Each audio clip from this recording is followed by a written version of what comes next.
பூநகரி பிரதேச சபைக்கு தமிழரசு கட்சி வேட்புமனு தாக்கல் செய்துள்ளது.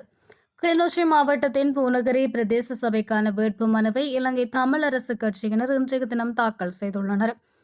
நாடாளுமன்ற உறுப்பினரும் தமிழரசு கட்சியின் நாடாளுமன்ற குழு தலைவருமான சிவஞானம் ஸ்ரீதரன் தலைமையில் வடக்கு மாகாண மேனாள் கல்வி அமைச்சர் தம்பிராஜா குருகுலராஜா, கட்சியின் மாவட்ட கிளை செயலாளர் வீரபாகு விஜயகுமார், மேனாள் தவிசாளர்களான சிவகுமாரன், ஸ்ரீரஞ்சன், அருணாசலம், வேலமாலிகிதன், சுப்பிரமணியம், சுரேன் மற்றும் பூநகரி பிரதேச சபையின் வேட்பாளர்கள் உள்ளிட்டோர் கிளிநொச்சி கந்துசுவாமி ஆலயம், புனித திரேசாள் தேவாலயம் மற்றும் கிளிநொச்சி நகர சித்தி விநாயகர் ஆலயம் என்பவற்றில் சமய சாரா வழிபாடுகளில் ஈடுபட்டதை தொடர்ந்து மேற்படி சபைக்கான வேட்புமனு கிளிநொச்சி மாவட்ட செயலகத்தில் கையளிக்கப்பட்டிருந்தமை குறிப்பிடத்தக்கது.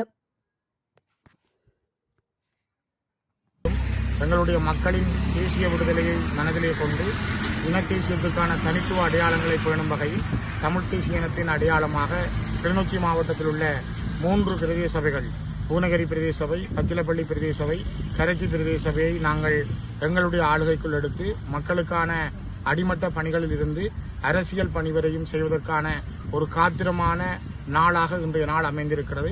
அந்த வகையில் மக்களுடைய ஆணையை பெறுகின்ற, அவர்கள் எங்களுக்கு ஆணை தருகின்ற ஒரு தொடக்க நாளாக நாங்கள் இந்த நாளை பார்க்கிறோம்.